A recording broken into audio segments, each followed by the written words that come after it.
Or the green lighting by the president. Has President William Ruto in effect sanctioned that motion now that it's in Parliament?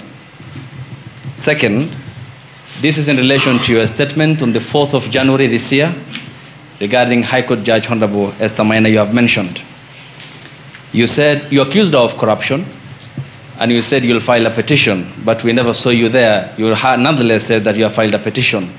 Can you tell the Kenyan people when you have filed that petition? Maybe you can note. This one the same because, Your Excellency, you and President William Ruto hold the ultimate office that must provide answers for the Kenyan people. You therefore are open to accountability, scrutiny, and questions. When you took your oath of office, you told the Kenyan people that the country has empty coffers, that you inherited empty coffers. However, your statement is contrary to what the Kenya National Bureau of Statistics says, that at the time when you assumed office, the country had at its disposal 3.02 trillion Kenya shillings, includes revenue plus appropriations in aid. Why, Mr. Deputy President, did you make such a misleading statement in front of the Kenyan people and the world?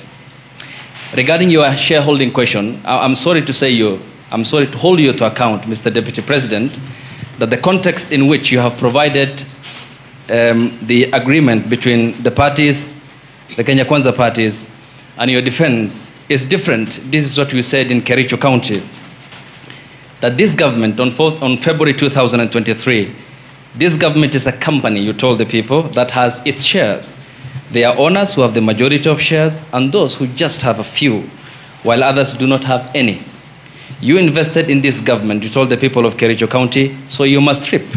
You sowed, you tilted, you tilled, you put manure and irrigated. Now it's your time to reap. Some few months later, the High Court quashed the appointment of more than 1,406 KRA officials. And the judgment? 700 of those officials were either from the Kalenjin or the Kikuyu community.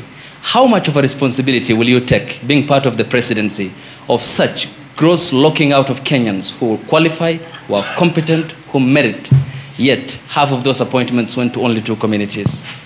That's enough. Thank you. One, the issue of Justice Minor is sub judice. I don't want to discuss it because it's a matter before court, but I'll be able to give you the date when we filed so that you can follow the petition. As to the issues that this motion cannot find its way to the Assembly without the President nod, that is true. It can't. It has its nod.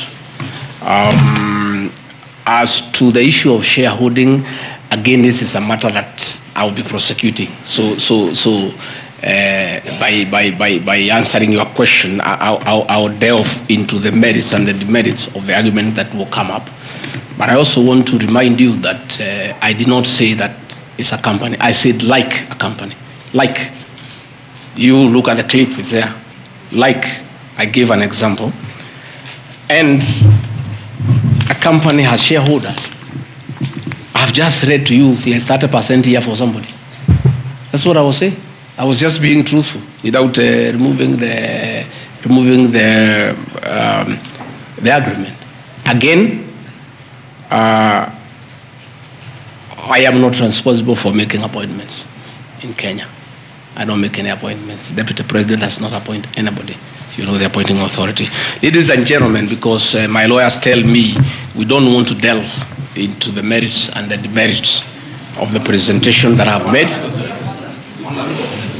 Yes, Karanja. My name is Ibrahim Karanja from NTV. I don't know if I can get a mic, please. My name is Ibrahim Karanja from NTV. Your Excellency, when you apologized to President Uhuru Kenyatta, you said that the words used then were out of political reasons. And that's why you are apologizing. So why should Kenyans believe you today that what you're saying is not for political reasons, for your own immediate benefit? My second question, Your Excellency, what next if this impeachment happens tomorrow? If you're impeached, what next for you? If you're not impeached, then what next in this political marriage between you and President William Ruto? Let's say your answer is what I've discussed here are facts. It's for the people of Kenya to look at the facts and decide whether they have the necessary veracity or not. As to what I'll do or not what I'll do, let's cross the bridge when we get there. My name is Joel Chacha. I think, good people, we have had a long night. We have had a very long night, and you need to go and file your story. I want to once more thank you very much.